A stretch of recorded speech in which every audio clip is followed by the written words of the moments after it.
देखु कलश पानी गोड़े तो पड़ गला।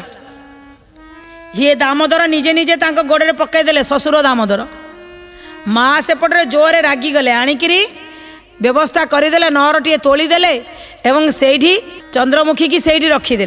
चंद्रमुखी रहा एपटे कौन कले माँ पूरा लगिगले कहले जीए लक्ष्मी की अपमान कर जहाँ गोड़े कलशर पानी पड़ा जान तार से दिन दुर्दिन आरंभ होला।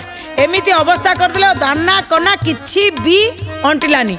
जहाँ घर को सेमाने मागिया गले कहीं भी ठीक समय देलेनी।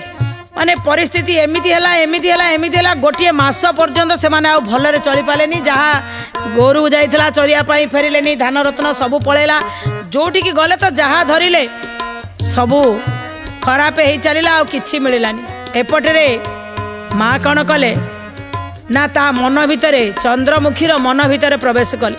चंद्रमुखी देखिला मु तो जंगल रे रहिली किछि लोक माने बाहर को आसुचंदी गाँव लोक माने पानी नबा पाई कूअटे तांकर पीवा पाई पाखरे नाही।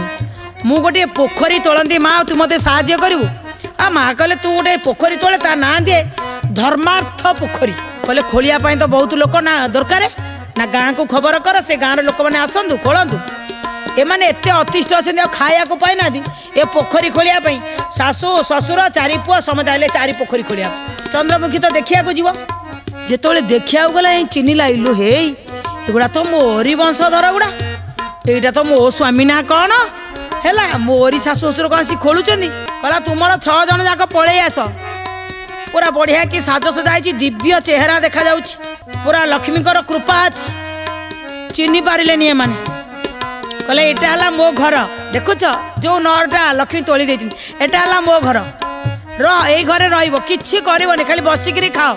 पचारिला जाई सासू को ए माँ कहीं तुम तो लगुच भारी भल घर भाया पोखरी खोलिया कहीं आइल ना कहना सबू थिला सबू तो गला केतबले भाग्य कौन आसे कौन कहीहब आ भूलटा दौना है किंतु ता स्वामी की टिके डाकिला क्लास आज्ञा टिके शुणिले कहले कौन बह करते कहले हाँ आउ तुम स्त्री आई खटिया कहले ना आम ताको बाहरी करदेलु कहले कहीं ना बाहरी करदे सी पूरा सी माँ लक्ष्मी की पूजा कला बोली मो माँ बापा को कौन कहला बोली बाहरी करदेलु घर पलैला आउ चिन्हा देला मुझे से तुम स्त्री पूरा कहले तुम्हें मो स्त्री कहले आउ तुम तो बाहरी करदेल सबू कथा टिकी निकी जहाँ थिला सबू स्वामी आगे गोटी गोटी करी कहीदे।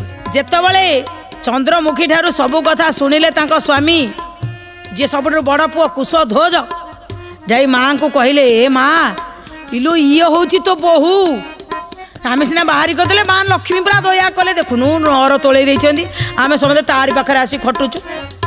एबे सासू आसिले कहले माँ केमिति कौन एक कथा है ना माँ लक्ष्मी पूरा देते कहले जदि धन जार अच्छी जो मैंने गर्व करिसेंती जदि सी माँ लक्ष्मी के आउ थे पूजा न करे ता धन सब पलैब सबुदिन जो धन अच्छी केमिति अक्षुण रखिबो सेथिपाई पूरा माँ को पूजा करिया दरकार।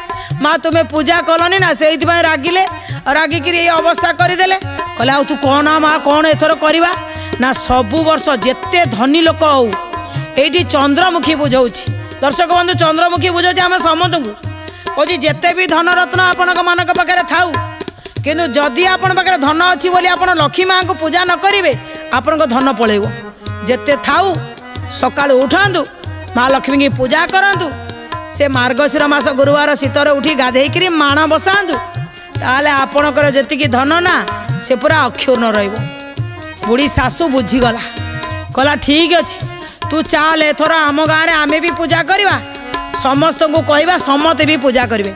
समस्ते मानिले माने मानिले एवं फेरिकी गले गाँव में जाइकरी पूजा कले तापरे जो धीरे धीरे धीरे धीरे पुणी तांकर जहाँ पलि जाइतला फेरिला।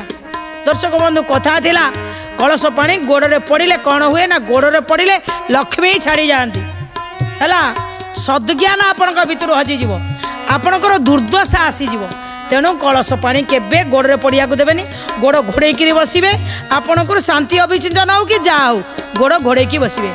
एतिकी कथा आज थिला आमर कहानी रे जे आमे निश्चित रूपे कलश पानी को गोड़े पड़िया दबानी।